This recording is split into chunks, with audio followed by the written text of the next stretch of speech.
Hello folks. So today we are actually going to see a demo of Kubernetes pods. So we're going to see some things about how Kubernetes pods work and how does it look like. Uh, it'll be mostly a demo. It will not be too much of explanations. So let's get started. I have some list of things to demo, and we'll be going over the list one by one. To start with, we have get pods. So let's actually go to my terminal, and I'll be recording this. So using ASCII Cinema, and cool. I'll get into it in the next session. Okay, and my mousepad is on. So I have a Kubernetes cluster running in my local. I'm using a tool called Multipass, which helps you run Ubuntu virtual machines in your local. And I'm running multiple Kubernetes master or controller nodes and worker nodes. So you can see the controller 012 and worker 012, and there are other games also here. And there is Kubernetes API load balancer, which will be exposing our API server.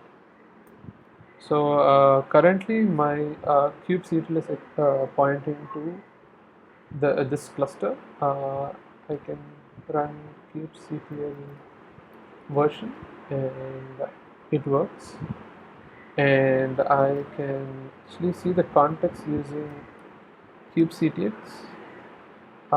So I'm not using Minikube. I'm instead using this Kubernetes the hard way. So I followed the you know let's see.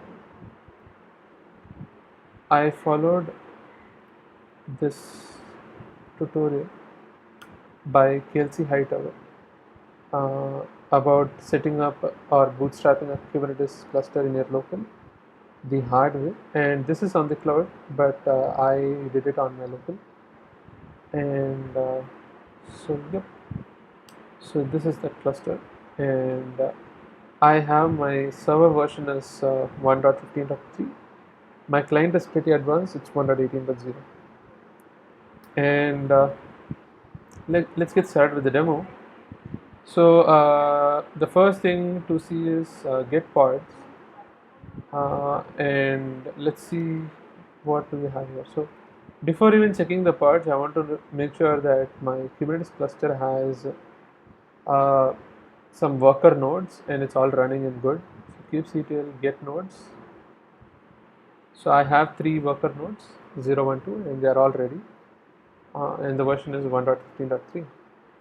So now let's check the pods, kubectl get pods. So there are no pods in the default namespace. So let's actually create some pods, right? So I have some stuff over here. So I've already created some YAMLs to create a pod. So you can see the YAML over here. So the next thing is actually to create a pod. I didn't put that in the list. So this is a simple pod YAML. I've named it accordingly. And in Kubernetes, you create a pod by communicating with the Kubernetes API server. And here, so to communicate with the Kubernetes API server, which runs with HTTPS by default, so you need a HTTPS client. You can use curl and do things, and it communicates in JSON, the Kubernetes API server. So you can send a JSON. I'm instead going to use this tool called kubectl that we have already seen, which talks to the Kubernetes API server in HTTPS, and it understands the JSON data and the APIs of Kubernetes API server. And if you give it a YAML like this, it will convert it into JSON and then send it to the Kubernetes API server. So the YAML is related to the Kubernetes API server's resources. So it has API versions, the resources, and all that. So in our case, for pods, which is a Kubernetes object, we are going to create a YAML where the API version is v1. That's the API server's version, and like one of the versions.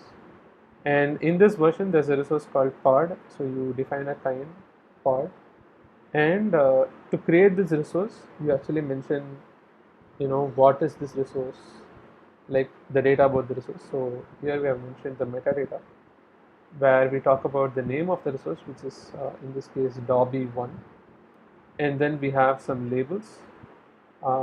It's more like in general terms, you can think of it like a label or a tag or something. So it's a key value pair, and then you mention what is the pod itself. So this was all metadata. What is the pod itself? So in Kubernetes, pod is a group of containers, and here you're mentioning that this pod has this spec. Spec is short for specification. So this pod has this group of containers, uh, where there is only one container. Yes, even though pod is a group of containers, you can have a group with just one container. So here we are mentioning an array of containers with just one element, and the one container's name is Dobby, and the container remains two users. There's a backend service, small service called Dobby, and that's what we are mentioning here. So you can find this in GitHub, code.dobby. So this is actually a toy backend service. So it's a HTTP service. There's a Docker image for it. You can run it using Docker, or you can run it in your Kubernetes cluster, of course, like this whatever. And there are endpoints in this backend service for health and things like version, metadata, readiness. And you can also control the service.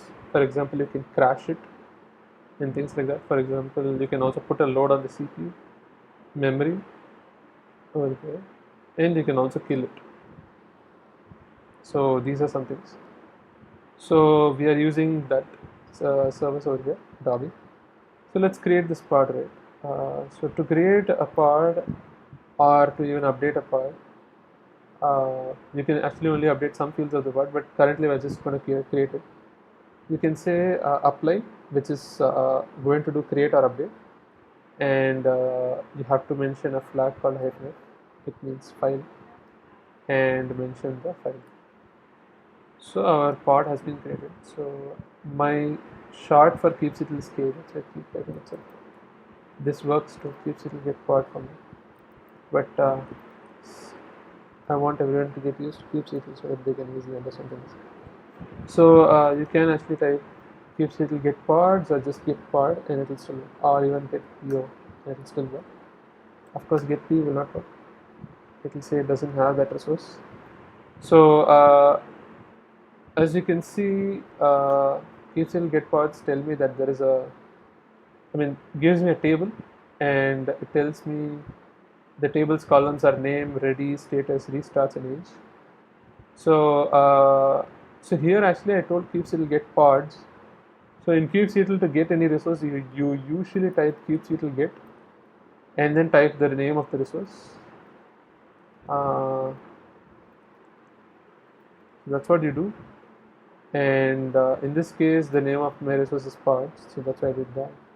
And based on the resource, it gives different tables. For pods, this is the table: name, ready, status, restarts, and age. So the name column tells you the name of the pod, the name of the resource, pod resource. So here Dobby1, and then ready tells you if the pod is ready. Probably this is something you could go explore what it means for a pod to be ready. And it tells that the pod is running, so our backend service is running, and it has not restarted, and the age is 1 minute, like 66 seconds. Now it's 1 on 1.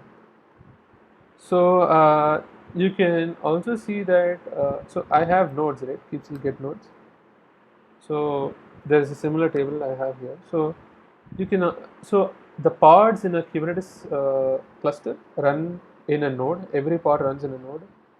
So you can actually check the node in which the pods are running using this, saying kubectl get pods -o wide. -o is short for -f in output. Uh, so that's what you can do. And so here you can see that it tells the IP of the pod. So every pod in a Kubernetes cluster gets a unique IP, and it runs in a node. I'm not sure about this one, nominated node and the readiness gates.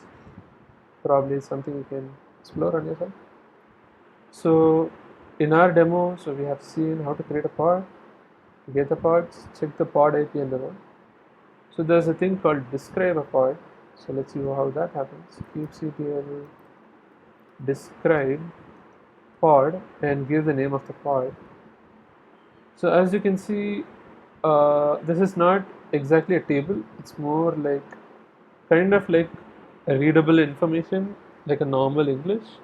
So it gives me information like the name, namespace, priority, start time, the labels, annotations, um, and then things like the containers in the pod. So there's one container, um, and there are like there's a volume with a token secret. I believe there's a service account that's been mounted. Uh, and there are some things called events. So this tells you what and all are the events that happened with respect to this pod. So the first thing was it got scheduled, so successfully assigned or gave the task, assigned this pod or workload or task to node worker 0, and then it started pulling the image, the Docker image, and finally it successfully pulled it, and then it created a container, and then it started it. So that was describing a pod. Um, let's get the logs of this pod, right? So kubectl logs is the command to do it. Unlike the other things that I mentioned, like getting resource, like pod or node, you say kubectl get pod, get node. You don't say kubectl get logs. Instead, you say kubectl logs over here. And you can mention that you want to stream the logs by saying -f, which means stream or follow. And then you can mention the pod name. So make my terminal a bit smaller. So as you can see, I am streaming the logs of this pod Dobby1, and so you can see the endpoints. That's what it shows in its logs and some warnings and all that. So I'll stop it with Control C, and that was hitting the logs. You can actually execute a command in the pod, like so what this means is like this is similar to Docker execute, or this is also kind of similar to SSHing into a VM machine and then running a command.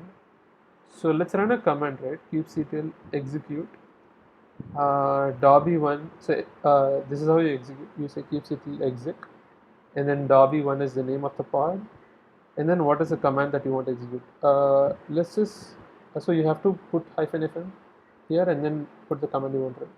Let's just say echo OK is the command you want to run. So you run echo OK, and it actually ran the command and showed you the output in your local terminal.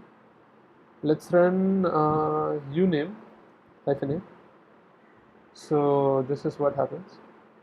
So this is like telling a command to run inside the container that is running in the pod, and it will run the command in the container, and it's giving the output here. But how do you get inside the container itself? Like, can you do something like SSH into a VM here? You can, for which you will have to get into the shell of the container. So if you do this, actually sh, it simply runs sh and it comes out. So you have to actually attach to the shell, for which you will have to mention these two things called -i, which attaches your standard input. I actually think of it more like interactive, but you can see, I'll probably show you the help of this. Uh,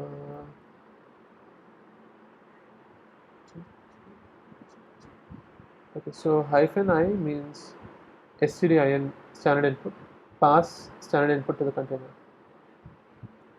So hyphen I, and there is also something called hyphen T. Let me also show that.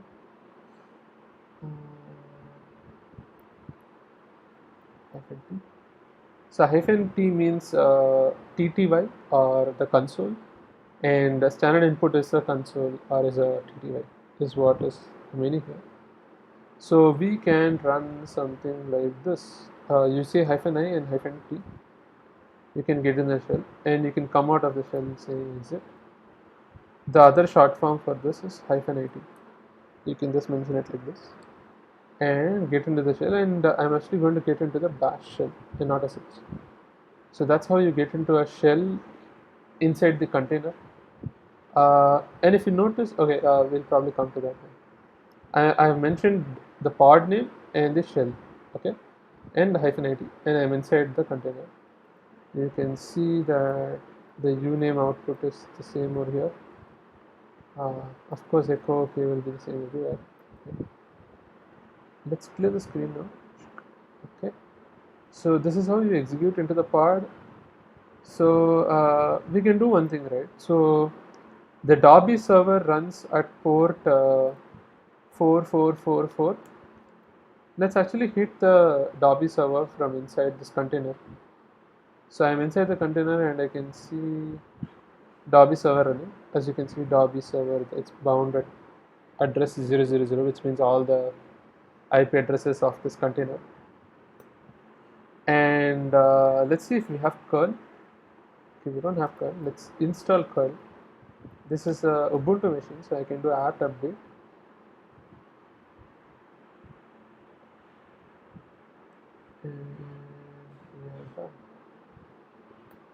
And do apt install curl, and that's some 14.7 MB, so 15 MB of disk space needed. And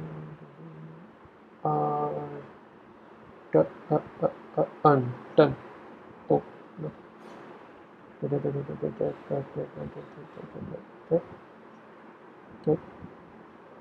Done. Okay, done. So now we have curl. Now we can hit the service that is running inside the container using localhost to point to itself, and which is port 444. And let's use hyphen A for getting some extra information. So we see that it's a 404 not found. The endpoint says 404 not found, and the response is also 404 page not found. So let's probably hit the endpoints that we already saw, which is, for example, meta. Okay, so we get some metadata. For example, the host name, which is Dobby1 in this case, which is the pod's name, and we also get the IP address, if you can see that. So you can also see the IP address using ifconfig or IP. Okay, you don't have the ifconfig and other commands, so you can't see the IP address that easily, but you can see the host name, Dobby1. So that is the metadata information info. You can also see the version. So version is 1.0, v10 and all that. And you can also check the health. So it says healthy, true. Okay, so that was executing into the pod. Okay, so the next demo is about communicating from one pod to another pod. So for this we need more than one pod. So I'm going to do this. I'm going to actually run one more pod, and let's actually do this, right? I'll run a watch command which will keep running this command, keeps it will get pods -o, right? Every 2 seconds it will run this. It will run this and it will show me the output, right? And I'll have another tab over here. So let's run one more pod, right? So I want to run this pod called utils. So you can run a pod like this also. kubectl run, it's like docker run, and you mention the generator, it's more like a pod or things like that, and the name, which is utils, and then the image. I'm using an famous image called utils by my colleague Arunvel Sriram. So this has some utilities, and that's what has been shortened to utils. Utils is short for utilities. It has utilities like curl, Redis command line interface CLI, and PSQL and things like that. And I'm going to run the command sleep for 36,000 seconds, which is I think 10 hours. 3600 is like 1 hour, so 36,000 is like 10 hours. So I'm going to press enter, and as you can see on the top tab, it's creating a utils pod, and it has been created and it's running. So you can see that Dobby1 pod is running with IP 1 IP 10.200.0.36, and it's running in node worker 0. Utils pod is running in another node worker 2. So I'm going to actually access utils pod. So you can type kubectl exec hyphen it utils hyphen hyphen bash. So you get into the utils pod. Now let's see if we have curl. We have curl. So we're going to access the Dobby. So we are in the utils pod, as you can see here. So we are going to access the Dobby pod IP from here, and the port 444. Cool. So we have let's put a hyphen. So we have things running. So you can access the healthy true, meta version. So it's all good, right? It's the same output that we saw before. So we have seen how to communicate from one port to another port. What about debugging issues, right? For example, let's say you gave a wrong image. Let's probably try that, right? So I am going to change the simple pod to create a pod, bad pod, and let's probably misspell this, Dobby. Dobby. Let's create this pod, kubectl apply hyphen -f simple pod. Let's see what happens. Oh, it's a bad pod. Okay, anyways. So let's see how this happens. So it says error image pull is the status over here.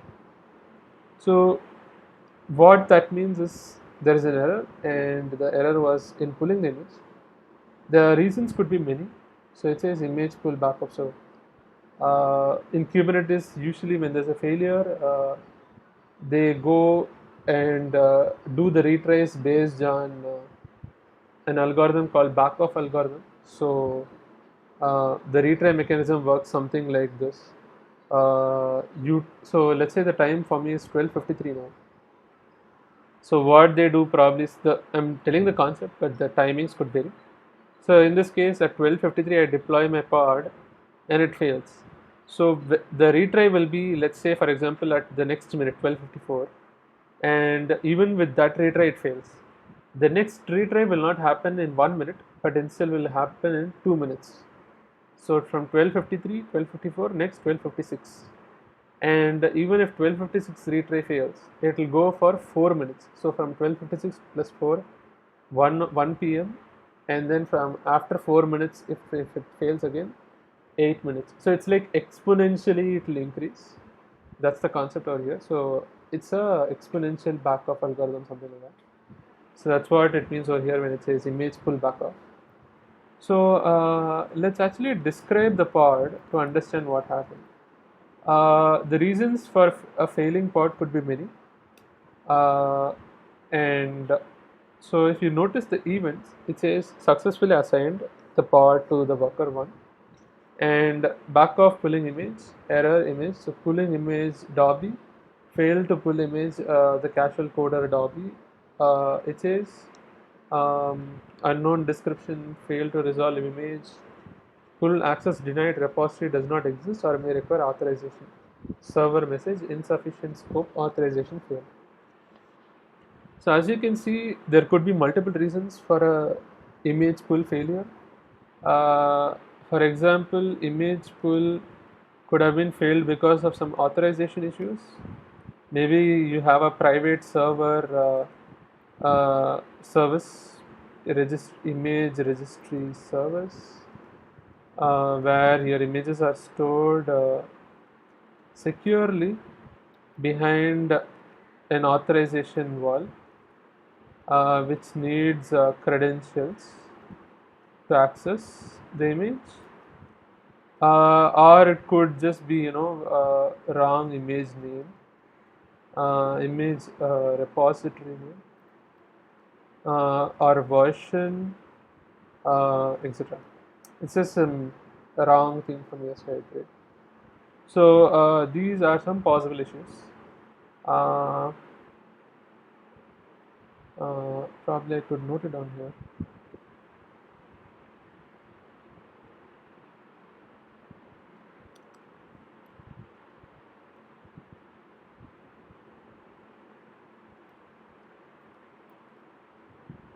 So in our case, the name was wrong. That's the issue. So we can just first of all delete it. Keep security delete pod. So that's how you delete pod. You tell delete the resource name pod, the resource type, sorry, pod, and then the resource name bad p pod, and we can actually revert these changes.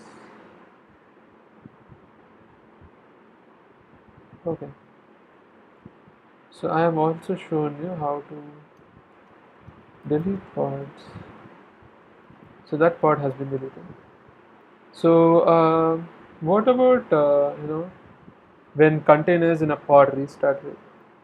How could it restart? Let's just say restart reasons and type out kill command. So let's go and run the kill command inside Derby, right? So there is a utility called exec pod. Instead of me writing exec and doing this, exec pod is actually a utility by again my friend Arun and Sriram, which is currently present as kubefzf. So kubefzf is a set of utilities to help you with executing into a pod, describing a pod, and things like that. We'll probably come to it. I actually have to show some more features to you, like port forwarding a pod. We'll come to it.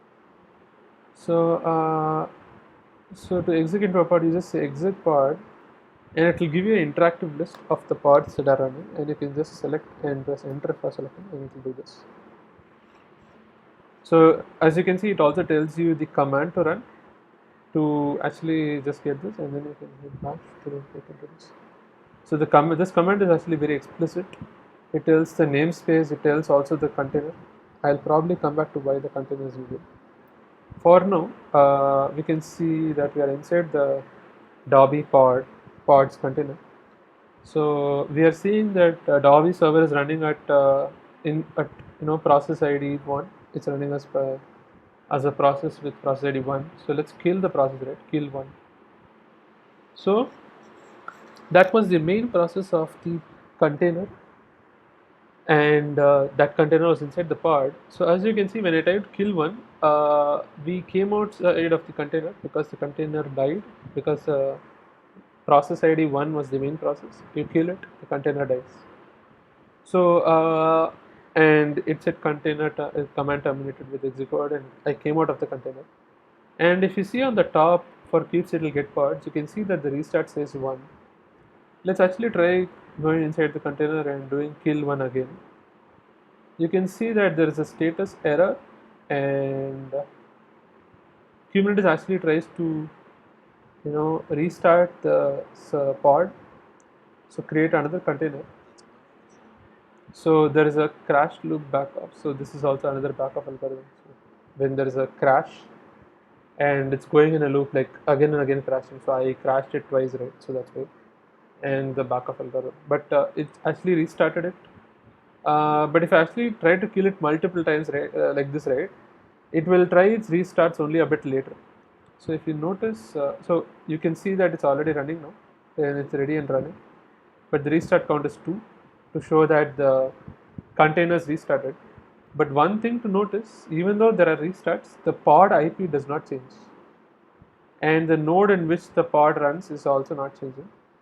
It's the same. So I can probably show you again to show that the pod IP is not changed.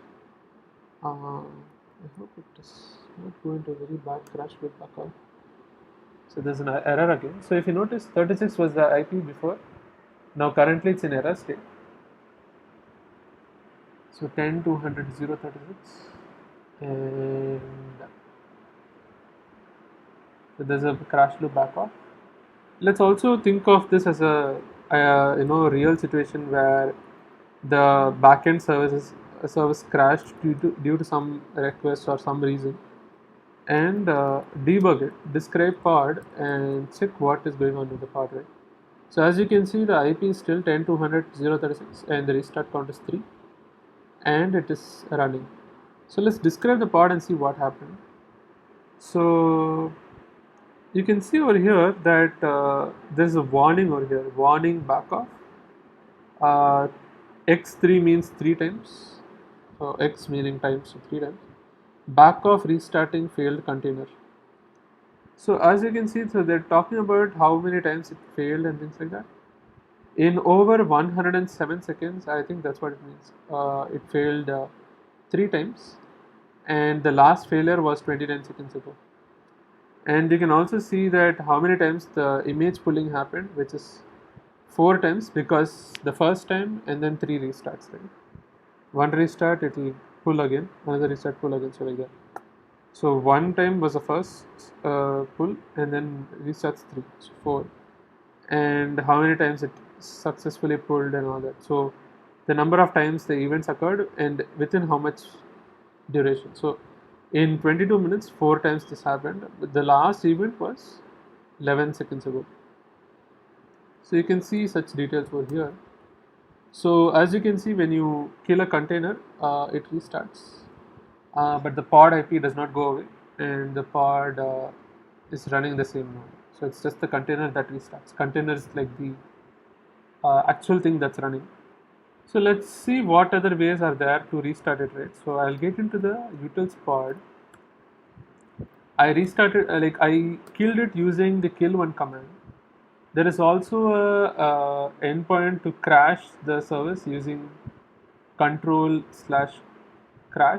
If you, it's a put request method. What I'm going to be doing over here now is I'm going to be actually running the you know logs of. I mean, I'm going to be checking the logs of W1. So let's see. Why can't I see the logs now? Okay, something is wrong with it.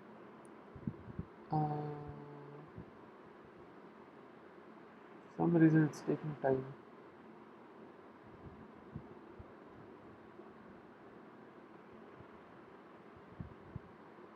Okay. How about keep city version? Yes, my server up. Okay, my server is up, but it's a bit slow. Oh, even my keep city get pods is not working. Um, I'm guessing it's something to do with the usage. I think someone is killing the computer. Okay, let's close this. I'm closing my Firefox.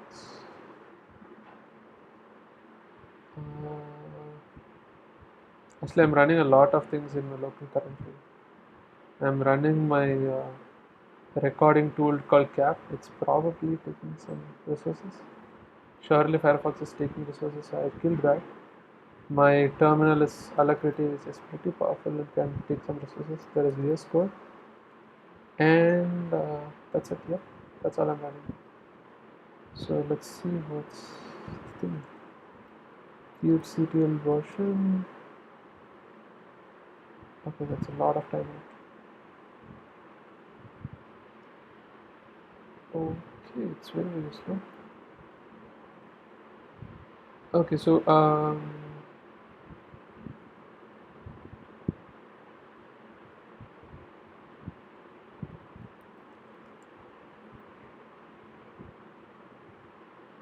Oh yeah, I forgot to tell that I'm also running my Kubernetes cluster, of course, which is running some 6 nodes, which is pretty much a lot. So let's just see what's going on.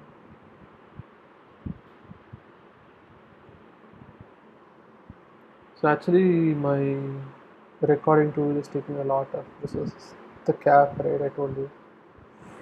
Okay, so it's taking up 76% of my CPU, apart from some 18%, which is like 72 plus 18. What? 72, 18, 18, 90, so 90%. Okay, that's a lot. Hmm. Okay, let me just quit this and I think I'm gonna have to continue this demo later. Okay, so there'll be a part 2 for this demo where we'll be looking at how to restart this container that I had in a different way using the endpoint that it has, and then how to pass environment variables to the containers and more. Okay then, bye bye. See you in part 2.